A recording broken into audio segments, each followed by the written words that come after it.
আনিকা ওর ভাইকে হাত করে রোহানকে যা যা করতে বলে রোহান রিয়ার সাথে ঠিক তাই তাই করে। রনির কথাগুলো শুই না আমার মাথা কাজ করতেছে না। ও এইগুলা কি বলতিছে? আনিকা কেমনে একটা মেয়ে হইয়া আর একটা মেয়ের সাথে এমন কিছু করতে পারে?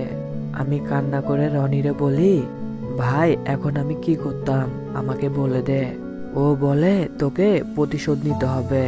এইটা শুই না আমি ওরে বলি, ভাই তুই জানোস আমি প্রথম প্রথম ওরে অনেক কষ্ট দিছি, কিন্তু এখন না ওরে অনেকটাই ভালোবাসা ফেলাইছে। ওর ওপর এখন কেমনে প্রতিশোধ নিব বল? রনি আমার ঘাড়ে হাত দিয়া বলে, তুই হয়তো তারে অনেক ভালোবাসোস, কিন্তু সে তো তোরে ভালোবাসে না। সে তো প্রতিশোধ নেওয়ার জন্য তার বাবাকে দিয়া তোরে বিয়ে করছে।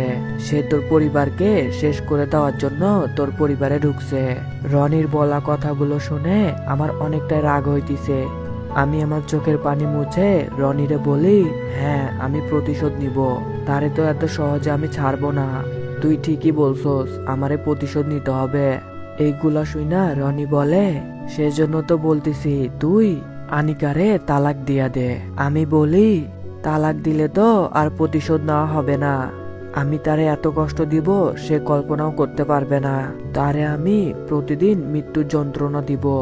রনি একটু অন্যরকম ভাবে বলে, তুই আনিকার সাথে কি করবি? আমি তারে বলি যে তুই পরে সবকিছু দেখতে পাবি, এখন চ আমরা বারে যাব। এইটা শুই না রনি অবাক হইয়া বলে, তুই তো কখনো বারে যাইতি না, তাহলে আজ কেন যাবি? আমি তারে বলি, তুই কি আমারে নিয়ে যাবি না আমি একা একা যাব? এরপর আমরা দুইজনে একটা বারে চলে আসি। জীবনের ফার্স্ট টাইম ড্রিঙ্ক করতেছি। কেন করতেছি নিজেও জানি না। আমার অনেক বেশি কষ্ট হইতিছে। বারবার শুধু একটা কথা মনে হইতিছে, আনিকা এসব কেন করলো? এইখানে আমার আপুর দোষটা কোথায় ছিল? তার তো কোনো দোষ ছিল না। মারছিলাম তো আমি আর রনি, আর আমরা তো বিনা কারণে মারি নাই। ওই ছেলেটা আমার আপুরে অনেক জ্বালাইতো, অনেক বাজে ভাষায় কথা বলতো, তাই মারছিলাম। না, আমি আনিকারে কিছুতেই ছাড়বো না। ওরে আমি কখনো শান্তিতে থাকতে দেব না। আমি যতদিন বাঁচবো ততদিন ওরে জ্বালাই পুরাই মারবো। আজ আমি অনেক ড্রিঙ্ক করছি, যার ফলে এখন আমি নিজের হুঁশে নাই। আমি রনিরে বলি, চল এবার বাসায় যাই, অনেক রাত হইছে। তারপর আমরা দুইজনে বাসায় চলে আসি। রাত প্রায় 1টা। আমি বাসার কলিং বেল চাপ দিলাম। কিছুক্ষণ পর আনিকা এসে দরজা খুইলা দিল। আনিকা দরজা খুলতেই আমি হুড়মুড়িয়ে তার গায়ের উপর পড়ি, কারণ আমি দরজায় হেলান দিয়েছিলাম। আমার মুখ থেকে অনেক গন্ধ বের হচ্ছে। আনিকা আমারে বলে, তুমি মদ খাইছো? আমি ওরে বলি, হ্যাঁ খাইছি তো। ছি ফয়সাল, তোমার লজ্জা করলো না মদ খাইতে? এইটা বলতেই আমি তার চুলের মুঠি ধইরা বলি, আমার লজ্জা করবে কেন? লজ্জা তো তোর পাওয়া দরকার। এরপর আনিকারে টানতে টানতে আমাদের রুমে নিয়ে আসি। রুমে আইসা দরজা লক কইরা তারে বিছানায় ধাক্কা মেরা ফেলাই দিই। তারপর আমার এক হাত দিয়ে তার 2 হাত বিছানার সাথে চাইপা ধরি। আনিকা বলে, ফয়সাল আমার হাত ছাড়ো, আমার হাতে অনেক লাগতেছে।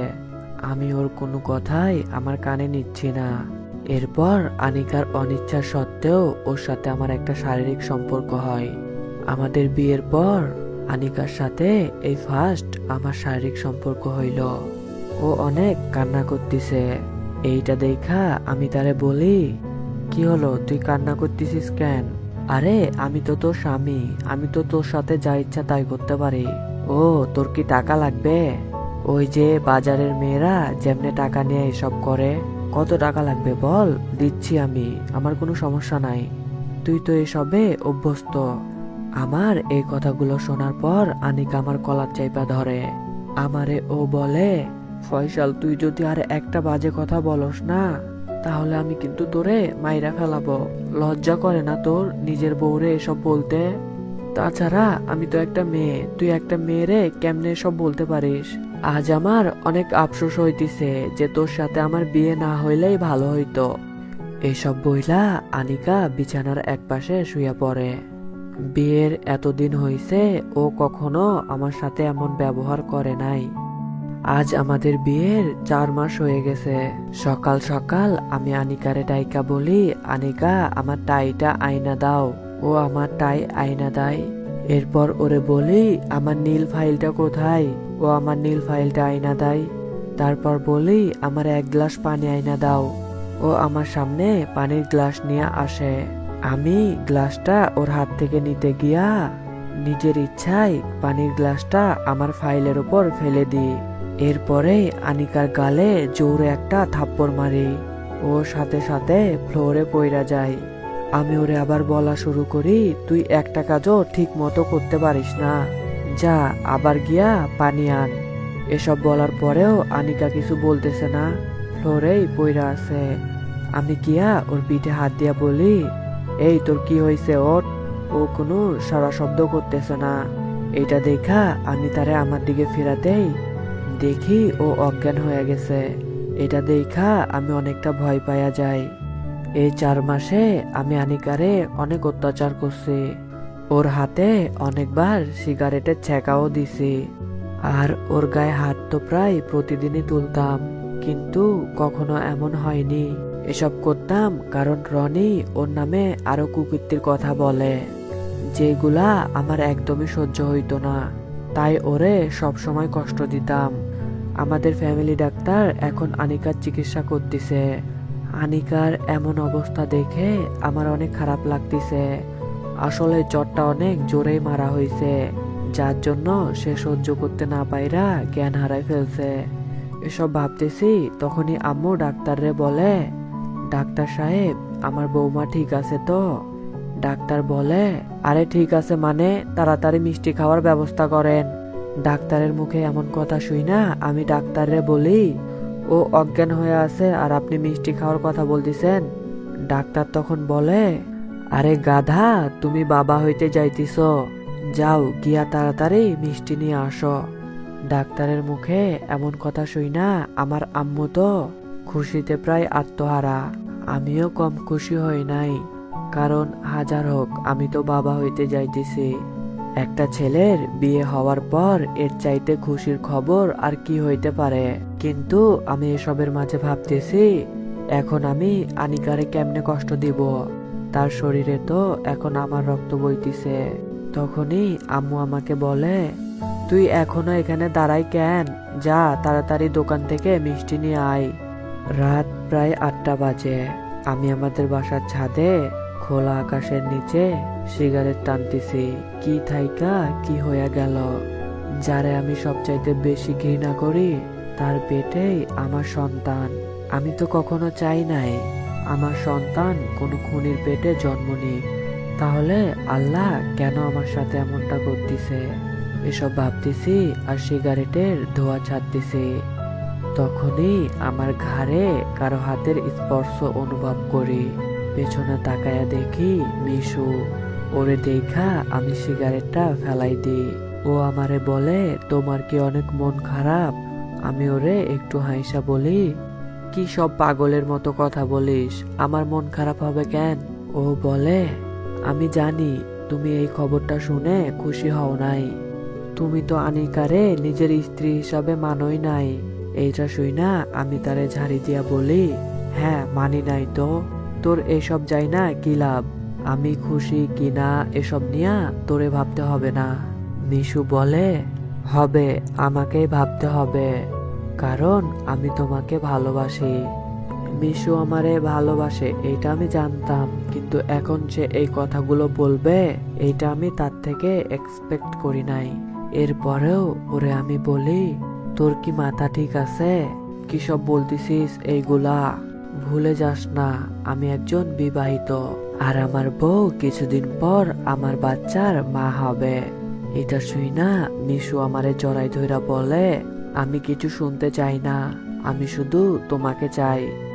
আমি ওর থেকে নিজেকে ছাড়াই নিয়ে বলি, মিশু তুই প্লিজ বোঝার চেষ্টা কর, এখন এটা কোনোভাবেই সম্ভব না। ও বলে, আমি কিছু জানি না, তোমাকে আমার লাগবেই, আমি যেমনে পারি আমি তোমারে আমার কইরা নিবই। এরপর আমি ওরে রাইগা বলি, আচ্ছা যা, তুই যা পারস কর। এইটা বইলা আমি নিচে চলে আসি। নিচে আইসা রনির সাথে কথা বলার জন্য রনির বাসায় রনির রুমে যাই। গিয়া দেখি ও রুমে নাই, আর ওর বিছানার ওপর একটা ডায়েরি।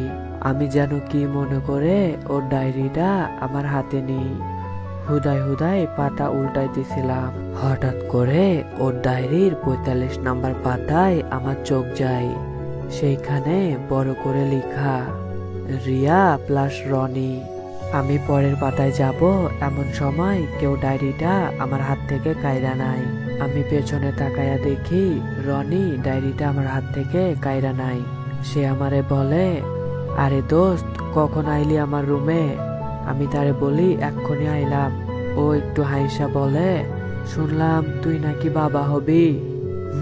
কিন্তু তার আগে তুই আমাকে একটা কথা বল, তুই যারে ভালোবাসিস তার নাম কি রিয়া? ও বলে, হ্যাঁ, আমি যারে ভালোবাসতাম তার নাম রিয়া ছিল, তোর আপুর নামে নাম ছিল।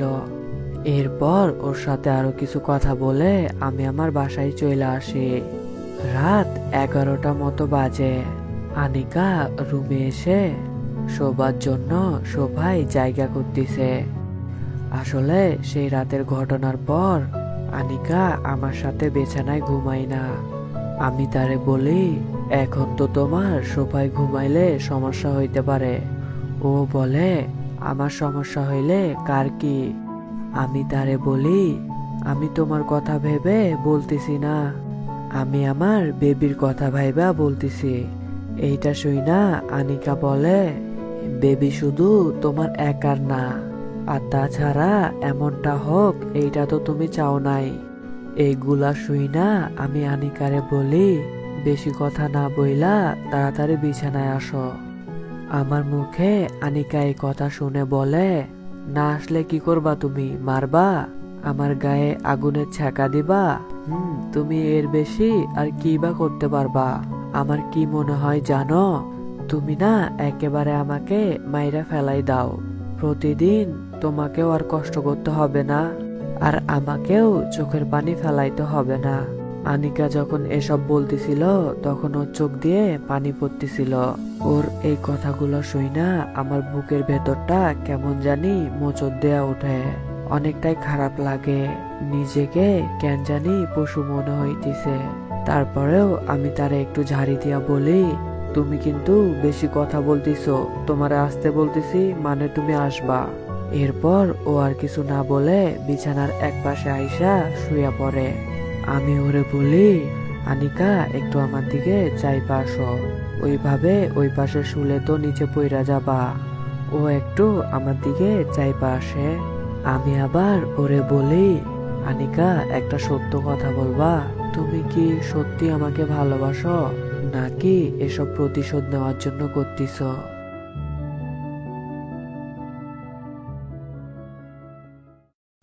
হে গাইস, আসসালামু আলাইকুম সবাইকে। আশা করি সবাই অনেক ভালো আছেন, আর আল্লাহর রহমতে আমি অনেক ভালো আছি। আপনারা অনেকেই কমেন্ট করেন কিন্তু আমি কমেন্টে রিপ্লাই দিতে পারি না, তাই আমি ঠিক করছি আমার প্রতিটা ভিডিওতে 2-3টা কমেন্টে রিপ্লাই দেব। তো এইখানে আয়াম অ্যাসিন ভাই কমেন্ট করছে, ভাই আপনার পায়ে ধরি আপনি প্রতিদিন ভিডিও দিবেন। হ্যাঁ ভাই, আমি চেষ্টা করতেছি প্রতিদিন ভিডিও দেওয়ার জন্য। তারপর কমেন্ট করছে আরিয়ান রিফাত ভাই, ভাই তোমার এই গল্পগুলা আমার কাছে অনেক বেশি ভালো লাগে। গল্প শুনি আর বাস্তবে কল্পনা করি, আমার কাছে খুব ভালো লাগে। একটু ভালোবাসা একটু কষ্ট। ভাই দোয়া করি আল্লাহ যেন আপনাকে অনেক অনেক বেশি ভালো রাখে, আর আপনি যেন আমাদের জন্য এরকম আরো গল্প তৈরি করতে পারেন। তো রিফাত ভাই, আপনার এই কমেন্টটা আমার অনেক বেশি ভালো লাগছে। আমি সব সময় চেষ্টা করব আপনাদের ভালো কিছু দেওয়ার জন্য। শুধু এইভাবে করে আপনারা আমার পাশে থাকেন। আর হ্যাঁ, সবাই অবশ্যই জানাবেন যে গল্পটা আপনাদের কেমন লাগতেছে। আপনারা সবাই অনেক বেশি করে কমেন্ট করতেছেন যে আমি আনিকার জায়গায় বারবার মিম মিম বলতেছি। আসলে হয়েছে কি, এর আগের গল্পগুলোতে আমি মিম মিম বলছি অনেকবার, তাই এই গল্পে আনিকার জায়গায় বারবার মিম চলে আসতেছে মুখে। আপনারা প্লিজ এইটা নিয়ে কিছু মনে করেন না, আমি আস্তে আস্তে সবকিছু ঠিক করে নিব। আর যারা যারা এখনো আমার চ্যানেলটা সাবস্ক্রাইব করেন নাই তারা আমার চ্যানেলটা সাবস্ক্রাইব করে দেন। কেমনে করবেন, কিভাবে করবেন কিচ্ছু জানি না, কিন্তু আমার চ্যানেলটা সাবস্ক্রাইব হওয়া চাই।